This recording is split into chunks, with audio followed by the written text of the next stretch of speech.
Olá pessoal, sejam bem-vindos a mais um vídeo aqui no canal da Target Engenharia e Gerenciamento no YouTube.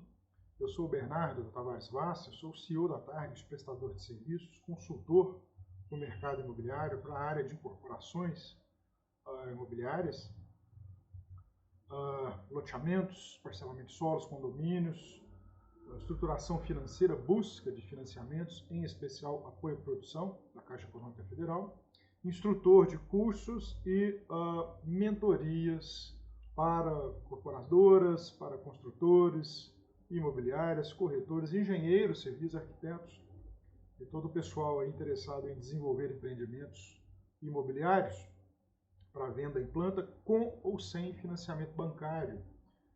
Aqui apresentando um case de consultoria recente, empresário disposto a desenvolver esse empreendimento numa zona, num município de pequeno porte, porém inserido numa área mais ampla, numa região metropolitana de um grande centro brasileiro, composto ali de mais ou menos uns 40 municípios, todos interligados dentro da mesma malha, mas este município aqui especificamente, município de pequeno porte, quando se comparado ali com a região metropolitana, mas inserido numa área mais ampla, tá? Faixa de renda da população lá, mediante pesquisa feita pela Target, classificado como de renda baixa, entre baixa e média. Não chega à média, a gente tem ali que situar esse pessoal entre renda baixa e renda média baixa. Ok? Pessoal com renda aí entre 2.800 e 6 mil reais, renda familiar, composta familiar. A gente fez então lá a pesquisa de mercado, considerando vários quesitos qualitativos e quantitativos. Fez um mapeamento ali de bairros, valores de venda, disponibilidade de infraestrutura urbana, desejo da população, né? O que a população deseja comprar. Né? É importante a gente deixar claro que desejo é uma coisa e capacidade de pagamento é outra, né? Então a gente tem que inserir no mercado aquilo que as pessoas têm capacidade de comprar, né, e fazer frente aos pagamentos, né, com financiamento bancário ou não, né, e disponibilizar para essas pessoas, para esses potenciais compradores, aquilo que o mercado opera, né, de uma forma mais recorrente lá no local. Isso tudo a gente consegue mensurar via estudo de mercado, né, profissional. Então a gente fez esse trabalho. O empresário já veio com o projeto pronto, né? O ideal é que a gente inicie esse trabalho antes mesmo da compra de um terreno, né? A gente colocar lá o produto que seja mais viável, né? Tanto para o mercado quanto principalmente para o incorporador, né? O construtor, né? De forma que a gente consiga rentabilizar o máximo possível por cada metro quadrado construído e vendido, né? E vendável, né? Vendável e eventualmente vendido, né? É importante que o incorporador tenha ciência de que todo empreendimento ele tem ali uma área comum, né, que teoricamente também é vendida, né, é vendável, mas o comprador ele tem interesse inicialmente em saber qual é a metragem da unidade, né? Muita gente vende aí apartamento, por exemplo, com 100 metros quadrados, né? Então, você vai ver, o apartamento tem, na verdade, 60, né? Então os outros 40 são áreas comuns, etc. Então o empresário acaba se queimando e é preciso se qualificar de forma mais adequada o pessoal de vendas para poder identificar, né? E informar para o cliente, né, o que ele está comprando de fato, né? Lá nessa região a gente viu muitos apartamentos, né? A gente pesquisou lá mais de 60 unidades similares à venda, né? Disponibilizadas pela concorrência, unidades novas, unidades prontas, né? Em bom estado de conservação. A gente não pega unidades em mau estado de conservação, mais antigas, com mais de 10 anos, porque aí precisa, né, o comprador já compra sabendo que tem que fazer uma reforma, então é muito difícil você vender com preço de mercado um produto desse. Então 10 apartamentos só com vaga e 6 apartamentos sem vaga. Mas vende sem vaga? Vende a depender do local, né? Se a pessoa estiver ali mora numa zona metropolitana, né, com alta densidade ocupacional e o mercado de trabalho está próximo dele, ele muitas vezes opta em comprar um apartamento mais barato, sem vaga, né, alugar uma vaga próxima, ou comprar uma motocicleta e alugar uma vaga próxima, ou ir para o trabalho até mesmo a pé, né? É o caso aqui dessa região. né, um empreendimento localizado num lote muito próximo da zona comercial, das áreas de trabalho, né, do polo de absorção de mão de obra, né, polo industrial da região. Então, muita recorrência de apartamentos sem vaga.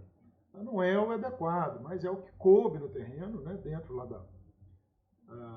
do Código da Lei de Uso e Ocupação de Solos, né, aproveitamento máximo permitido, foi utilizado lá pelo incorporador, lembrando que ele já veio com o projeto pronto. Mas enfim, a gente conseguiu precificar em 230 as unidades com vaga e 200 mil, máximo de 200 mil, os apartamentos sem vaga. Então aqui, ó, a gente colocou esses dois valores que estão aqui, eles são objeto, eles foram objeto, não é de achismo, tá? Não são valores que vêm lá da imobiliária, né? São valores que são pesquisados em mercado, né, e estipulados, né, dentro de uma faixa de segurança, de um grau de segurança e de confiança de no mínimo 80%, né, por meio de uma equação matemática. Tá? Essa equação matemática ela se chama equação de regressão e ela gera os valores possíveis de venda para as unidades. Nesse caso aqui, apartamentos com vaga, valores podem variar entre 183 e 247. Né? No grau de confiança aqui 80%, né? Essa faixa, né? Esse intervalo entre o mínimo e o máximo, né? Se reduz, né? 204 mil o valor inferior, 226 o valor máximo. A gente atribuiu 230, tá? Para o apartamento com vaga, né? E para o apartamento sem vaga, 200 mil reais. Né? Todos eles aqui dentro do campo de arbítrio. Né? Então aqui a gente conseguiu fazer uma equação com um grau de precisão. Isso aqui tudo são dados estatístico-matemáticos. Tá? É assim que os bancos calculam o valor de venda das unidades, é assim que bancos de investimento, que investidores analisam, né? É aquele valor de venda mais provável dentro de uma realidade de mercado, né? E dentro de um grau de confiança mínimo aceitável. Né? Note aqui que a curva de distribuição de frequência se deu aqui quase no formato normal, né? Com uma leve tendência aqui para a direita. Mas olhem só, padrão de acabamento versus preço, né? Curva reta ascendente, mostrando que o padrão de acabamento tem um impacto direto na formação do preço. Área de construção, área privativa, no caso eu só uso área privativa para cálculo do valor de venda, também tem um impacto significativo, significância aqui de quase 90%. Suítes, na formação de preço também, vagas, tem um peso muito grande, localização também na formação do preço tem um peso muito importante, e aqui a equação matemática com grau de significância, nível de significância adequado, ou com mais, o grau de fundamentação, grau 3, né, geral do modelo, né, e coeficiente de determinação quase de 93%. Então aqui, ó, os fatores, as variáveis que geram valor para a formação do preço de venda de unidades lá nessa região metropolitana, estado de conservação, padrão de acabamento, área privativa, suítes e vagas. Ok? Todas elas aqui formando, né? Vagas aqui nem tanto, mas eu decidi, mesmo tendo uma fundamentação fora de norma, eu decidi colocar porque eu queria saber a precificação, né, de um apartamento, a diferença de precificação entre um apartamento com vaga e um apartamento sem vaga, por isso que eu deixei ela aqui. Tá? Mas equação muito bem desenvolvida, fundamentação adequada, tá? Com exceção das vagas, né? Mas, como observado, eu preferi deixar, né? Porque eu queria saber, né, qual é a diferença de preço entre um apartamento com vaga e um apartamento sem vaga. Isso aqui chama pesquisa de mercado. Tá? Ela é obrigatória para se formar o VGV de um empreendimento. Tá? Essa equação, da forma como ela está aqui, ela pode ser utilizada para calcular o valor de venda de mais de 90% dos apartamentos de 2 quartos com padrão de acabamento entre baixo e médio alto naquela região. Ou seja, no termo técnico, né, mais de 90% dos preços praticados aqui naquela região para apartamentos podem ser explicados com um grau de confiança de mais de 95% por esta equação matemática. A gente conseguiu uma alta precisão, né, é assim que os bancos utilizam para calcular, né, o VGV e formar a garantia de eventual processo de financiamento, né, empréstimo. Então aqui a gente tem, ó, nesse caso aqui, a gente não tem um financiamento com banco. tá? A construtora não tem GERIC, então ele vai fazer um financiamento direto, com 5% de entrada, 15% a serem pagos em intermediária, em parcelas mensais durante o decorrer da obra, de 18 meses, né? Então 18 parcelas. Né? E o saldo no habite-se de 80%. Né? Quando a empresa conclui o empreendimento, ela obtém um habite-se, aí o comprador ele pode, né, capital financiamento, né, da pessoa física. Né? Nesse caso aqui a gente não está trabalhando com financiamento da pessoa jurídica, por isso que aqui ó, as taxas estão zeradas. Lá na tabela de vendas não há unidades à venda com financiamento bancário empresarial. Tá? A Caixa não vai financiar isso aqui, não porque o empreendimento não seja passível de enquadramento. Ele é bem passível sim, só que a empresa não tem. O GERIC está acostumado a mexer com esse tipo de forma de pagamento aqui, ó. Recebe 20% durante a obra e 80% no habite, né, quando o empreendimento já tem. A unidade já pode ser financiada pela pessoa física com relacionamento direto com o banco, sem intermédio da empresa. Tá? Então aqui, ó, 210 mil terreno, tá? Todos os custos envolvidos aqui com relação ao terreno foram lançados. Tá? Gastos pré-obra, tá? Aqui a gente tem estudo de massas, estudo de viabilidade, é esse que vocês estão vendo. Esse estudo de massa, estudo de viabilidade foi feito pela Target. Os projetos já vieram, o empresário informou que custou 15 mil. Né? Orçamento e planejamento foi a Target que fez. A gente tem aqui uma tabela aqui de formação de custos prévios. Né? A gente fez o orçamento da obra, depois um orçamento mais detalhado para fins de estudo de viabilidade. Né? Custos com registro da incorporação, quadros ABNT, foi a Target que fez também. Publicidade e propaganda, a publicidade e propaganda lá vai ser exclusivamente pelo meio digital. Então 10 mil para uma cidade pequena, município pequeno, né? Altamente povoado, né?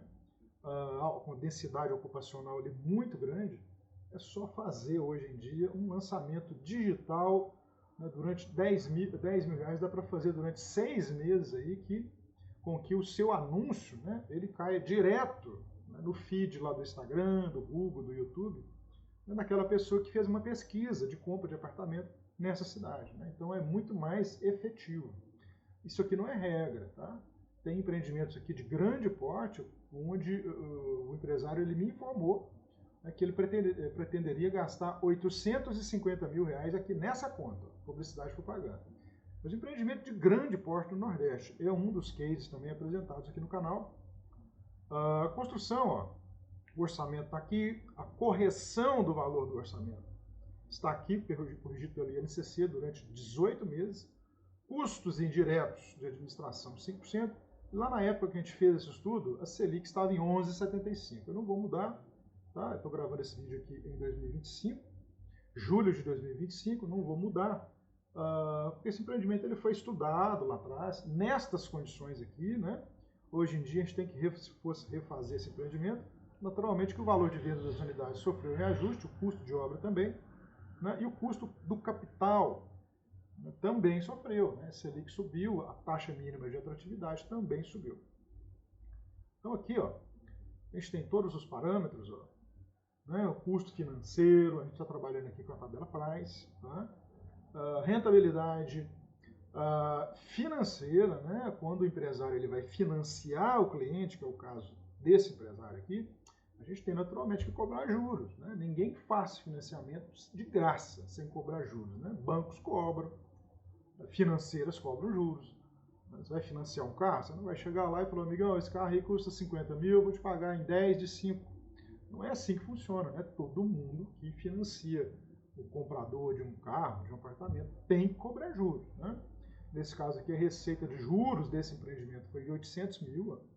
Uma receita aqui interessante de 22%, né, sobre o VGV, né? Não deixe de cobrar, tá? Aqui a gente lançou então 10 vendas antecipadas e 6 vendas até o mês 13 já vendeu todas elas. Essas 10 vendas aqui, 5 eles já tinham feito. Tá? Faltavam vender mais 5 para iniciar a obra. Então, ó, notem vocês aqui que na tabela de vendas de apartamentos com financiamento não há nenhuma unidade lançada. Né? A gente fez o lançamento só aqui na parte que contempla vendas financiadas direto pela construtora. Fluxo de caixa todo formado. Aqui mês a mês, tá?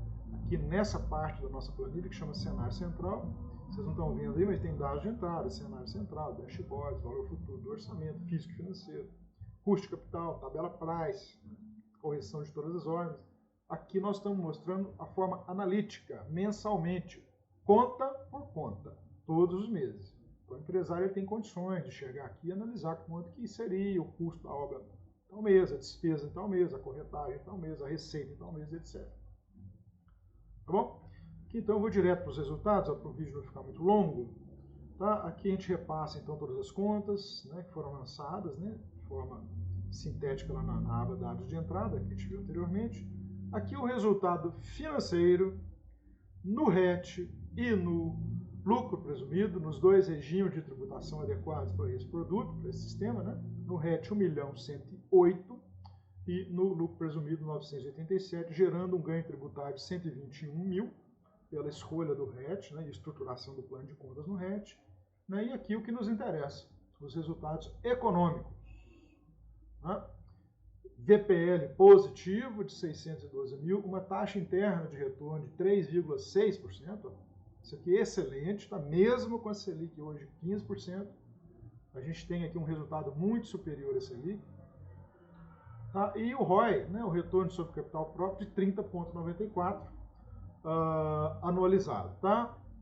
Muito bem, aqui a necessidade de capital próprio, ó, no RET 2.389.000, considerando já o custo de terreno aqui, para um orçamento, um custo total de obra de orçado aqui em 2.468.000. Tá? Então a gente tem aqui vários custos embutidos, isso aqui não é só custo de obra, tá? Isso aqui é um custo que mensalmente, ó, aqui colocado aqui numa periodicidade mensal, né, ele vai mostrando para o empresário qual é a exposição de capital, né, mês a mês. Né? Mês a mês. A gente tem aqui toda, então, né, uma forma de se mensurar, né, o movimento de dinheiro mês a mês. Passando rapidamente aqui a correção do valor de obra, né, que a gente corrigiu aqui para meio ano, né, considerando um reajuste, uma taxa de 5% de INCC. O físico financeiro, lanço ele aqui também. A gente lança todo o movimento físico financeiro da obra, tá? Aqui considerando um cronograma passível bem recorrente mesmo. O OC, né, um termo lá do mercado financeiro que a gente usa bastante no mercado imobiliário também, né, é o custo capital. Esse aqui é o custo do dinheiro. Então, se o seu empreendimento render menos de 14,75, você está perdendo dinheiro. Tá? Não adianta ele ter lucro financeiro, né, dinheiro, moeda, né, se ele não tem resultado econômico. E resultado econômico, né, naturalmente, ele tem que ser maior do que o custo, né, a chamada taxa mínima de atratividade. Aqui, como a gente está formando ela aqui, ó, o mix de financiamento, ele tem só capital próprio, né, vocês estão vendo aqui 100% ao custo de 15%, né, mas a gente pode montar um mix, né? Muitas empresas captam em recursos com fulano, com ciclano, vende uma cota daqui, uma cota dali, isso seria o equity, né? O financiamento bancário, né, ele é dinheiro que vem do banco, ele tem um custo, ele tem um peso percentual, e participações, né, são a venda de cotas. O equity, corrigindo, é o capital próprio, né, e participações são vendas de cotas. Né? Aqui a gente faz a correção do valor de venda, essa aqui é a tabela price, né? Faz a correção aqui, dada uma determinada entrada. Né? Aqui a correção de venda do valor dos apartamentos, a gente precisa corrigir isso também ao longo do tempo. Né? Uma coisa é você vender um apartamento hoje ao preço de 200.000 e outra coisa é você vender um apartamento daqui a um ano. Né? Você tem que corrigir, né, o valor. Né? Ok. Então a correção do valor da parcela lá no Habitso, ela também precisa ser corrigida. Né? Ao final de 18 meses, né? Tem uma correção aí significativa. A gente não pode, né? É aqui que vem o resultado financeiro. Você não pode manter o mesmo valor, né? Vendeu para a pessoa agora para te pagar daqui a um ano e meio e o valor não sofrer correção, né? Aí você está fazendo uma gestão financeira desastrosa. Né? E aqui por último, ó, são os dashboards da Target. A gente mostra aqui todos os resumos, número a número. O pessoal gosta muito de ter esse tipo de resumo aqui, né? Dashboard com números brutos, né? Sem o fluxo de caixa ali mensal, né? Que são os dados finais mesmo. Né? pessoal busca muito aqui é resultado, né? Custo financeiro, custo de operação, né? E resultados. E aqui o fluxo de caixa. Tá, esse aqui é o fluxo de caixa. Se você dar um zoom aqui, você vai ver as saídas de dinheiro requisitadas, né? Note aqui que 80% dos recursos ficaram para serem recebidos lá no final. É por isso que a gente tem uma curva, ó, dessa forma aqui. Ó. Isso aqui é uma curva, tá? Aqui você tem saída de dinheiro e lá na frente você tem uma entrada.